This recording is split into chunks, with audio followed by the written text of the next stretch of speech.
And good evening. Welcome to another edition of Coach's Corner. And how do you like our new set? This is the brainchild of our technical director and cameraman, Jaden Johnson. Tonight, he's getting a third hat. We're calling him Director of Photography or Set Designer. Our new digs, we're still in our same place here at the Hack, but a little different setup for Coach's Corner. Welcome to Coach's Corner on this Wednesday night, our last Wednesday in the month of April. And a lot of stuff to talk about. We're going to be chatting baseball. Seth Soderholm, head coach of the Highliners, who had their first game last night, will be joining us here in just a little bit. Unfortunately, some of the other coaches, because of the way the practice schedule went, not able to make it here for this evening. But let's talk about what has gone on for the Highliners. Track had a very successful meet at Central Cass here last night. 37 personal bests were set by the Highliners. 31 individuals placed in the top 8. 5 relay teams placed in the top 8 last night, and also 3 athletes qualified for the state track and field championships. Reagan Berg, Greta Govan, and Bryn Leak all qualified in the 800. They were first, second, and third in the 800 yesterday. And as a matter of fact, the 800 run by Reagan Berg, which is 2 minutes, 19 seconds and change, puts her second on the all-time list in the 800 outdoor. So congratulations to Reagan. Some other numbers in that 800. Bryn Leak, she's now 7th in school history with her time that she had yesterday. Katie Coca and Maddie Wendell, they both moved up in the all-time list in the pole vault. They are now 5th all-time in the pole vault as they both placed in the pole vault here yesterday. The girls finished second behind Central Cass with 123.5 points, and the boys, they finished 4th in the meet yesterday. So it was a nice meet. They got a chance to get outside and run. And as I mentioned, 37 personal records were set yesterday by the Highliners, 31 individuals placed, and 5 relay teams placed, and then 3 young ladies from the 800 all qualified for the state meet. So now we're up to 4 athletes that have qualified for state competition. Karina Olson in the 100, and now Reagan Berg, Greta Govan, and Bryn Leak have qualified in the 800 on the girls' side with the times that they have had here so far. And on the boys' side again, another outstanding meet for the boys yesterday as well. Again, they finished 4th, and they had a number of placers as well. Tennis had a great match last night. They took on Fargo North. Now, this was going to be a tough matchup. Fargo North had 3 seniors back. It was going to be a little bit tougher than they thought than they had against West Fargo. No problem for the Highlanders. 8-1, they defeated Fargo North after defeating West Fargo in their season opener, the defeating of the Packers 9-0, and 8-1 they defeated Fargo North. Now a tough one. I believe it's Davies coming up here, and it'll be the home opener for Valley City. That'll be a 3 o'clock start time for the Highlanders on the North Courts as they'll be taking on Fargo Davies. Softball, they dropped a game last night against West Fargo Cheyenne, and they're now off to an 0-3 start on the regular season, 0-1 in conference play. They are scheduled to play tomorrow as well at 4:30, and that game is actually going to be played over on the turf at Shelley Ellick Field, Locken Stadium. So that's where the girls are going to get a chance to get their home opener for softball here tomorrow at 4:30. So just some of the things going on for Highliner activities. We'll talk a little bit more about what's coming up on the Highliner Activity Network. But up next, we're going to talk baseball as the Highliners had their season opener last night against the Fargo South Bruins at Charlie Brown Field. We'll do that with the Coach's Corner when we continue here from the Hack on the Highliner Activity Network.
Back here on Coach's Corner here from the Hack on the Highlander Activity Network. Well, baseball got a chance to get on the field last night, and Coach Seth Soderholm joining us.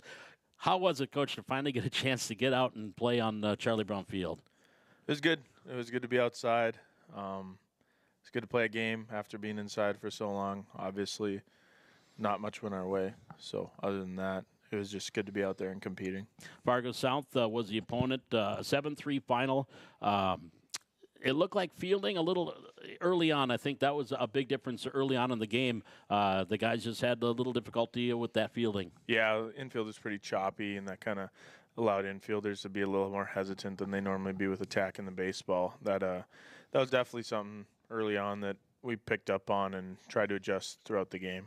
Bryson Heck, it looked like when he settled down a little bit and settled in, he found the strike zone and didn't pitch too poorly. Yeah, he threw well. You know, he struck out 5, I think, pitched 4 1/3. Did pretty well. You know, he did everything we asked of him. Defense makes a few plays. Might be a little different game, but overall can't complain with how he threw the ball. You had some opportunities. You had base runners. I think 11 walks, 3 hit batters. So, I mean, you guys had base runners. So how about that 11 walks? There was some patience there at the plate. Yeah, I mean, it was, I don't know if patience or just not finding the zone, to be honest. But we had our chances. Yeah. Just couldn't hit. That's kind of just what it came down to. You know, you get one hit in the entire game, you're not going to win any games. You don't care who you're playing. And that didn't come till the 7th. And it didn't come till the 7th when you're down 7 runs or whatever. So that's kind of what it came down to. You know, you get a hit early in the game, it gets one to fall. You got the runners on already from the walk. It kind of changes how things would go, I think.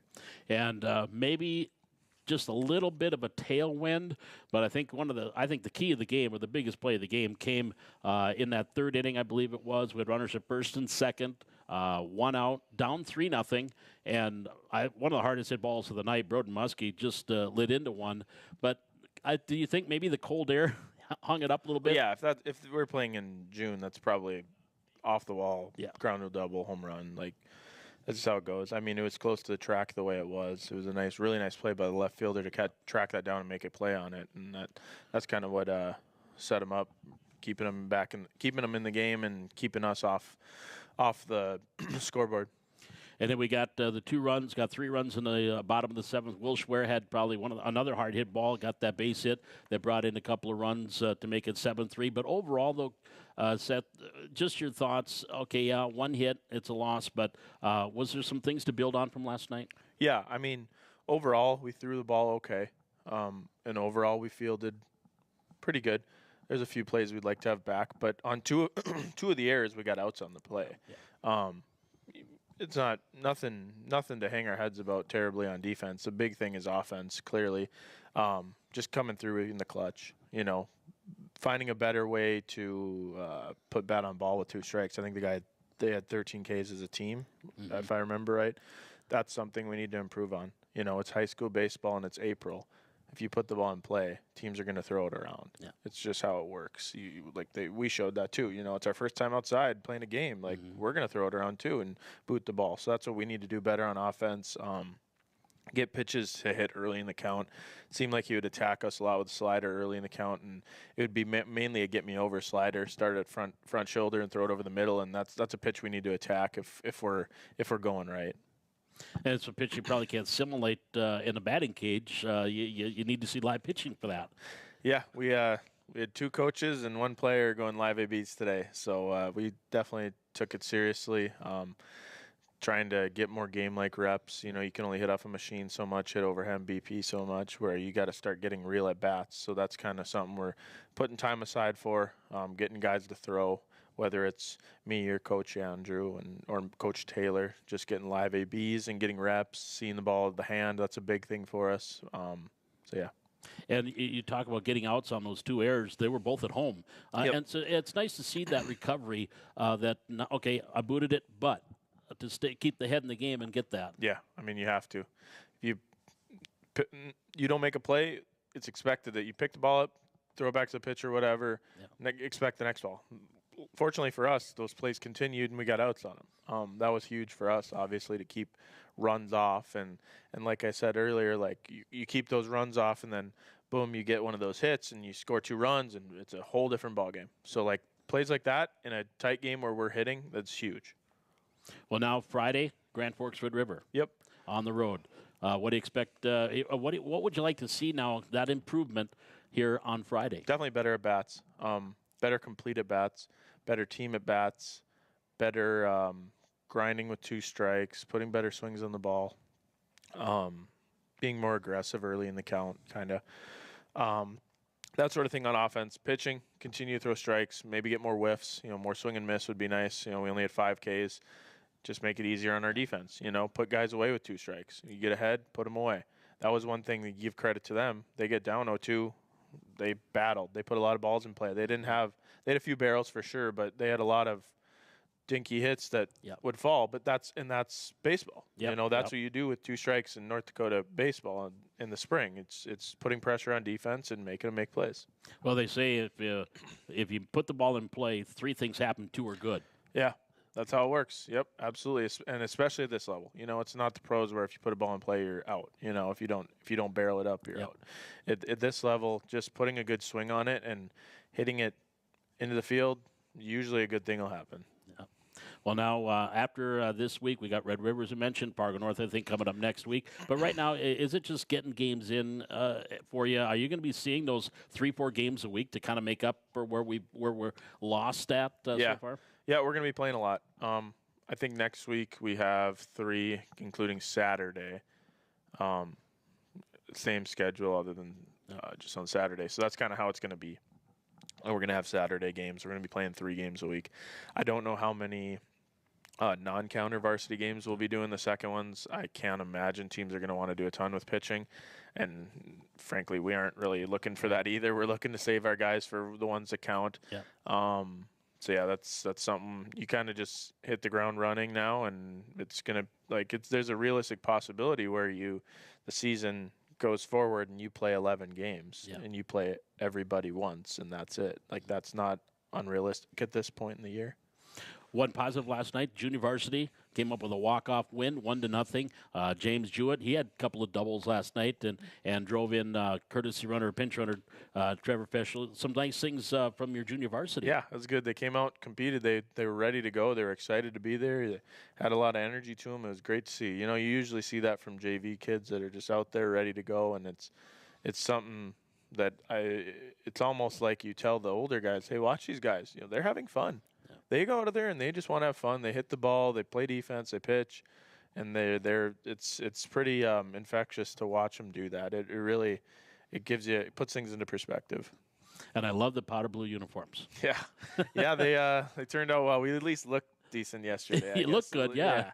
So that was nice getting those new unis broken out and testing them out, I guess. Hopefully Friday we'll get our first win in them, though. There you go. Well, again, Seth, I appreciate you stopping by and chatting with us. And, again, at Red River here on Friday night, and then it's at North next week. But let's worry about the Rough Riders here on Friday and build off last night. Absolutely. Right. Thank you. Thanks, Coach. Coach Seth Soderholm joining us from the Valley City Highlander baseball team. We'll be back here and wrap things up here from Coach's Corner from the Hack on the Highlander Activity Network.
Back here on Coach's Corner on the Highlander Activity Network here on this Wednesday night. So a couple of housekeeping items that we want to remind you of. Some other activities going on.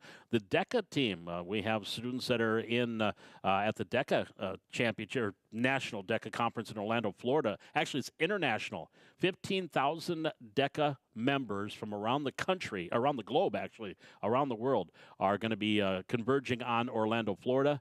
And we've got Livia Dietrich, Aiden Jacobson, Abby Martinick, Hadley Thorson, Katie Jones, and Jason Lassiter are the DECA students that are down in Orlando with that international competition and conference. So good luck to them as they are doing that here this week. They're already down there, so they'll be down there for the next few days. Well, here's what's coming up on the Highlander Activity Network. Of course, it's prom week, so we'll have Grand March here on the Highlander Activity Network on Saturday. 8 o'clock is when that will be with the Grand March. And again, that will be live here on the Highlander Activity Network and go ahead and archived. And if you miss it live, you can watch it down the road. But that'll be 8 o'clock here on Saturday night.